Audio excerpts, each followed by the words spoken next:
It's the year 2020, and that means we're getting brand new video game consoles from Microsoft and Sony, which will no doubt be two powerful generation-defining machines by two battle-tested video game companies that absolutely know what the they're doing by now. The console wars are heating up all over again. But believe it or not, tons of weirder, smaller, lesser-known consoles get released all the time. Some by companies you've never heard of, and others by some big ones that you definitely have. Here are 8 video game consoles that actually released in the last 10 years that were so odd they made us say, what the f is that? Though only the size of a Nintendo DS, the Linux-based Pandora gaming device boasted a 480x800 screen, a 10-hour battery life, QWERTY keyboard, dual analog sticks, SD cards, and an arsenal of built-in emulators, making it dream come true for ROM hoarders everywhere. Sadly, Pandora was discontinued in 2013, but the name lives on in numerous other obtuse-shaped game consoles like Big Plug and Play Arcade sticks with the bootleg photos of Ryu on them. I love the bootleg photos of Ryu on them. Capcom might be emailing you shortly. The Neo Geo X was a handheld console containing a number of classic Neo Geo games, which could be played on the go or by nesting the portable device inside a large clamshell apparatus shaped like the original Neo Geo console, which acted as a charging cradle as well as outputting it to the TV. What? Though officially licensed by SNK Playmore, it was produced by Tomo until the two companies eventually had a falling out and SNK demanded production cease and existing stock be pulled from shelves, leaving Tomo to focus on publishing new Bubsy games for PC instead. Hope you like that, sick cat, because that's what they're doing. Here come those woolies. They're getting the hairballs, gotta get those ones. Ugh.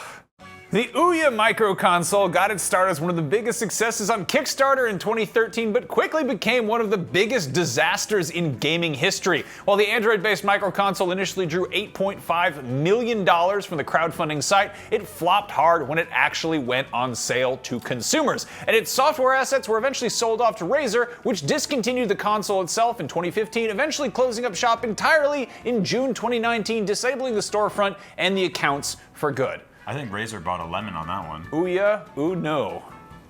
Doesn't work, does it? No, but it's worse than the console. No.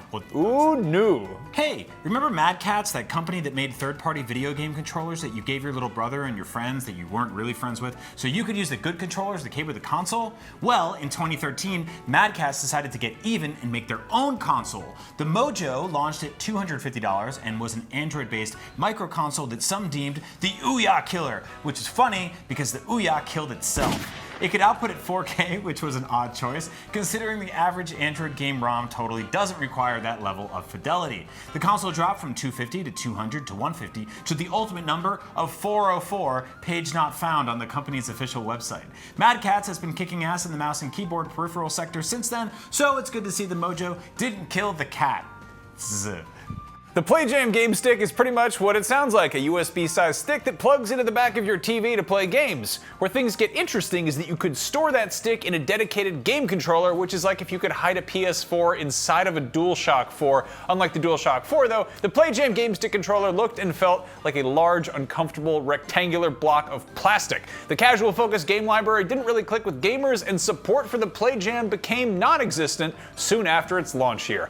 Stadia is by no means Google's first foray into half-heartedly launching a gaming console to lackluster reception. In the early to mid-2010s, they co-developed the Nexus player with Asus. Although it was primarily a $99 media streaming device and predecessor to the Chromecast, which did have a dedicated $40 controller though, it didn't revolutionize the console market and also wasn't a total disaster, aside from a brief hiccup when it had to be temporarily pulled from the Google Play Store for not having passed FCC certification. You gotta get it down if you want to sell it. That's just the way it works. They called the cops on that little stick. Right, snitch.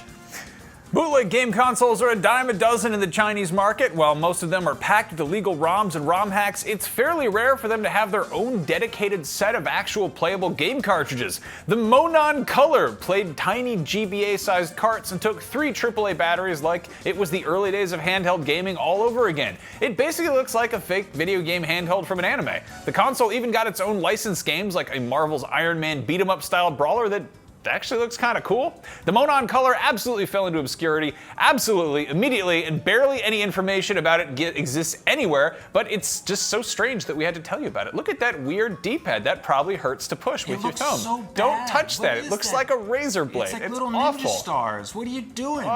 Monons. Bunch of Monons.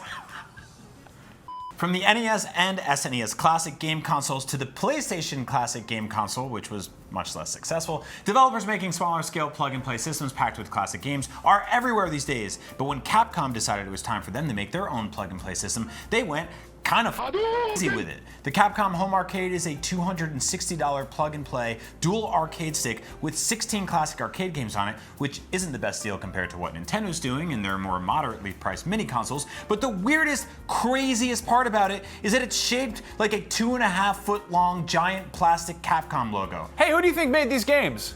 Oh, maybe Capcom? Right? Like, this is a company that has like Mega Man, Jill Valentine, Dante, but sure, let's go with the logo. That's a good one. It's a good logo. I like the Capcom logo, but that's just weird. Sometimes they spell it wrong, like when they do Capcom or whatever.